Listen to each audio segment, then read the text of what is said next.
दोस्तों, आज दुनिया भर में साइंटिस्ट और आर्कियोलॉजिस्ट ने अतीत से जुड़ी कई अनसुलझी पहेलियों को सुलझाने का काम किया है, जिसकी वजह से आज के साधारण लोगों को प्राचीन दुनिया को बहुत हद तक समझने में कामयाबी मिली है। जैसे कि हजारों सालों पहले इंसान क्या खाता था, किस तरह से रहता था और कैसा दिखता था। इसके साथ ही आर्कियोलॉजिस्ट ने कई एंशिएंट सिविलाइजेशन की भी खोज की है, जिसकी वजह से हम जान पाए हैं कि आखिर प्राचीन सभ्यताएं कैसी थीं और कितनी विकसित थीं। लेकिन आज भी कुछ ऐसे स्थान और कुछ ऐसी चीजें दुनिया में मौजूद हैं जो हर किसी के लिए अभी भी एक रहस्य है, और इन पर आर्कियोलॉजिस्ट और साइंटिस्ट कई दशकों से रिसर्च करने में लगे हुए हैं। तो चलिए शुरू करते हैं इस वीडियो को और जानते हैं इन्हीं के बारे में। Number 10, the Baalbek stone. Baalbek एक अविश्वसनीय मॉन्यूमेंट है जो लेबनान में बेका वैली के एक पहाड़ी पर खड़ा है। दरअसल ये मॉन्यूमेंट एक विशाल मंदिर है जिसका निर्माण 3 से 4 हजार साल पहले फियोनीशियन द्वारा शुरू किया गया था। ये कुछ ऐसा है जिसे सभी को देखना चाहिए, क्योंकि इसके कुछ पत्थरों का वजन तो 800 टन तक का है। लेकिन अगर सोचा जाए तो ये प्राचीन लोगों ने बिना उपकरण के, बिना क्रेन के, बिना ट्रकों के और बिना किसी बड़े जहाजों के आखिर इन पत्थरों को वहां कैसे सजाया होगा, ये बात एक रहस्य है। आपको बता दें कि ऐसा ग्रह पर और कहीं नहीं है, लेकिन बाल्बेक का ये प्राचीन पत्थर आज से करीब हजारों साल पुराना है। इसके छत के पत्थरों के बीच एक कमल के फूल के समान आकृति बनती है, जिसमें 6 पेटल्स और 2 इंटरलॉकिंग ट्रायंगल हैं, और आज भी बाल्बेक स्टोन बाल्बेक के संग्रहालय में है। इस 16 कोनों वाले पत्थर को गुरु पूजा पत्थर भी कहा जाता है। Number 9, Nazca landing strips. South America के देश पेरू के रेगिस्तान में 2200 साल पुरानी बिल्ली और कई अजीब मॉन्स्टर्स की आकृति वाली विशाल नाज़का लाइंस आज भी एक पहेली बनी हुई है। ये पेरू के नाज़का रेगिस्तान में स्थित एक पहाड़ी पर बनी है। ये बिल्ली के समान दिखने वाली आकृति ही लंबाई में करीब 121 फुट है, जबकि ये एरिया करीब बीच डेजर्ट में 250 मील तक फैला हुआ है, जिसे नाज़का कल्चर के द्वारा बनाया गया था। इसे सदियों से संरक्षित किया जा रहा है। नाज़का लाइंस को आर्कियोलॉजिस्ट यूएफओ हंटर्स के लिए एक जन्नत मानते हैं।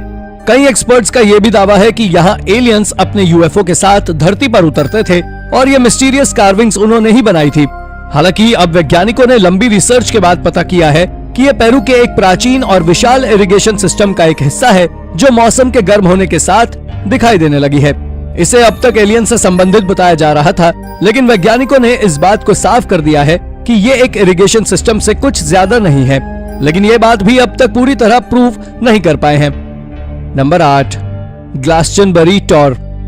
इसके बारे में बहुत से बड़े आर्कियोलॉजिस्ट का मानना है कि ग्लासटनबरी टॉर किंग आर्थर की कब्रिस्तान है। जिन्हें नहीं पता उन्हें बता दें कि किंग आर्थर एक मिथिकल किंग थे। दरअसल ये इंग्लैंड में एक छोटी सी पहाड़ी पर बना टावर है, जिसे 14 सेंचुरी में बनाया गया था, और यह इंग्लैंड की सबसे स्पिरिचुअल साइट्स में से एक है। इसके एक्सकेवेशन से पता लगा है कि इस एरिया में लोग नियोलिथिक एरा के दौरान रहा करते थे, क्योंकि आर्कियोलॉजिस्ट को वहां से फ्लिंट टूल्स, रोमन आर्टिफैक्ट्स और कई सारे रेलिक्स मिले हैं, जो आज से करीब 5000 साल से भी ज्यादा पुराने हैं। इसके अलावा वहां से इस बात के भी सबूत मिले हैं कि वहां साल 1275 में एक चर्च बनाया गया था, लेकिन शायद वो एक अर्थक्वेक के कारण टूट गया और उसके बाद उसका निर्माण 14वीं शताब्दी में हुआ। यह डिस्कवरी दुनिया की सबसे रहस्यमयी खोजों में से एक है। Number 7, sacred underground tunnels of Mesopotamia. ये करीब 5000 साल पहले बनाई गई एक प्राचीन अंडरग्राउंड सिटी है, जो आज आर्मेनिया में यानी कि टर्की की बॉर्डर पर स्थित है। इस सिटी को कई सारे नामों से जाना जाता है, जैसे कि इसे 1001 चर्चेस की सिटी और सिटी ऑफ 40 गेट्स के नाम से भी जाना जाता है। आपको बता दें कि यह शहर भी मेसोपोटामिया के बाकी शहरों की तरह ही एक पहाड़ों की गुफाओं में छिपाकर एक पर्याप्त ऊंचाई पर बना हुआ है। इस शहर के चारों ओर दीवार बनी हुई है, और इस जगह पर 11वीं शताब्दी में 1 लाख लोगों से ज्यादा लोग रहा करते थे। पर शायद आपको जानकर हैरानी होगी कि हाल ही में एक्सकेवेशन के दौरान आर्कियोलॉजिस्ट ने यह पता किया है कि लोग यहाँ ब्रॉन्ज एज के दौरान रहा करते थे। इसके बारे में बहुत सारी कहानी है कि यहाँ 5th सेंचुरी एडी में एक बहुत विशाल कासल था, पर आज वो वहाँ मौजूद नहीं है, जो आज तक एक रहस्य बना हुआ है। Number 6, band of holes in Peru. Band of holes Peru में नाज़का पठार पर पिस्को वैली में पाए जाने वाले लगभग 5000 से 6000 मानव आकार के होल्स की एक सीरीज है। स्थानीय लोगों को ये पता नहीं है कि उन्हें किसने बनाया और कैसे इस्तेमाल किया जाता था। ये होल्स घाटी के एक किनारे से शुरू होते हैं और लगभग 1.5 किलोमीटर तक एक पहाड़ी तक चलते हैं। ये होल्स वाकई हैरान कर देने वाले हैं, क्योंकि किनारों वाले गड्ढे लगभग 1 मीटर डायमीटर और 50 से 100 सेंटीमीटर गहरे हैं। हाल ही में साल 2015 में यूसीएलए के आर्कियोलॉजिस्ट ने ड्रोन और विमानों का उपयोग करके एक नक्शा तैयार किया है, और उसके बलबूते पे आर्कियोलॉजिस्ट ने ये अनुमान लगाया है कि ये होल्स इनका राज्य को श्रद्धांजलि देने के रूप में स्थापित हैं। हालांकि ये केवल अनुमान है कि शायद इन छेद का इस्तेमाल इस तरह से किया गया होगा, लेकिन सच्चाई से आज तक सब अनजान है। Number 5, ancient Abu Dhabi. दोस्तों, संयुक्त अरब अमीरात में आर्कियोलॉजिस्ट ने देश की सबसे पुरानी इमारतों की खोज की है। इसमें से एक इमारत कम से कम 8,500 साल पुरानी है। यह बिल्डिंग इससे पहले मिली इमारत से करीब 500 साल और पुरानी है। एक रिपोर्ट के मुताबिक देश के संस्कृति विभाग द्वारा चलाए जा रहे एक आर्कियोलॉजिकल कार्यक्रम के दौरान करीब 8,500 साल पुरानी बिल्डिंग को खोजा गया है।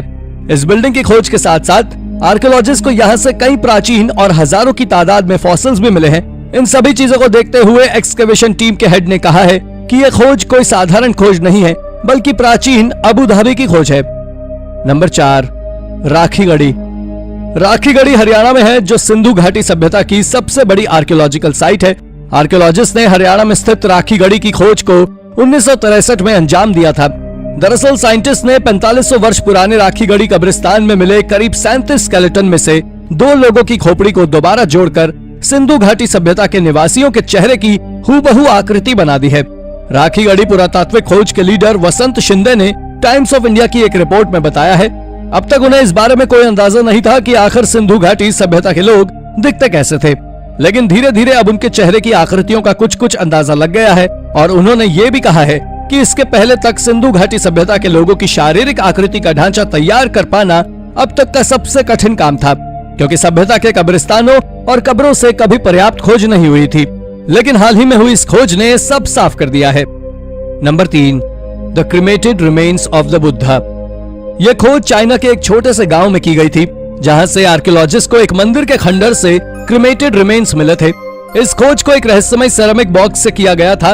उस सेरेमिक बॉक्स पर एक इंस्क्रिप्शन भी था, जिस पर लिखा था, ये बॉक्स बुद्धा का है, जिसे लॉन्ग जिंग मोनास्ट्री के पुजारियों द्वारा वहां रखा गया था।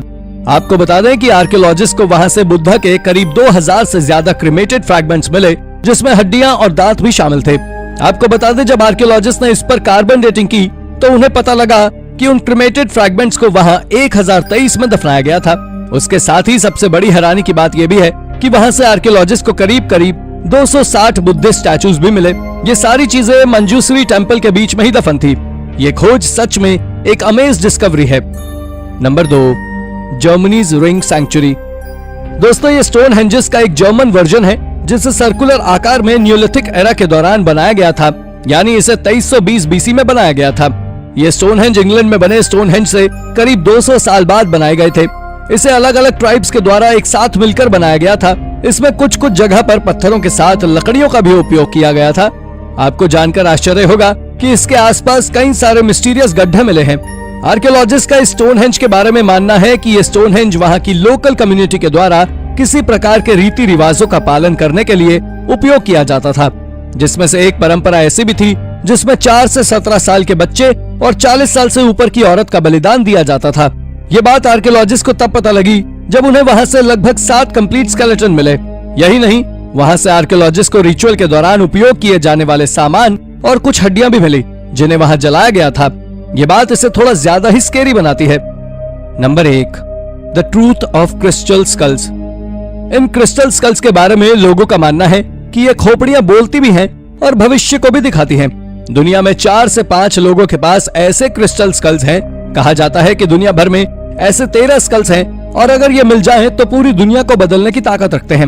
नेशनल जियोग्राफिक की एक रिपोर्ट के अनुसार इन स्कल्स को क्वार्ट्ज का उपयोग कर बनाया गया है, जिसे रॉक क्रिस्टल भी कहते हैं। ये प्री कोलंबियन मेसो अमेरिकन की देन मानी जाती है, जो 1300 से 1521 के बीच रहते थे। हैरानी की बात यह है कि इन्हें बनाने के बाद किसी वजह से पूरी दुनिया में बिखेर दिया गया। इन खोपड़ियों को लेकर एक बात ऐसी भी मानी जाती है कि ये एलियंस की देन है, और इस वजह को काफी हद तक सच भी माना जाता है, क्योंकि जिस तरह से ये स्कल्स बने हैं, वैसे स्कल्स को इतने पुराने समय में किसी भी तकनीक का उपयोग कर बनाना नामुमकिन था। सदियों से इसके बारे में जानने की कोशिश की जा रही है, लेकिन कोई नहीं जान पाया है कि ये आखिर कैसे बने हैं, इन्हें किसने बनाया और ये कहां से आए हैं और इनका इस्तेमाल क्या है। मंदिरों के खंडरों में मिलने के बाद से इस पर लगातार कहानियां बन रही हैं, लेकिन कौन सी कहानी कितनी सच है ये कोई नहीं जान सका है। तो दोस्तों, ये थी हमारी आज की वीडियो। अगर आपको वीडियो पसंद आई हो तो वीडियो को लाइक करें, और हाँ, जाते जाते चैनल को सब्सक्राइब भी जरूर कर दीजिएगा। धन्यवाद।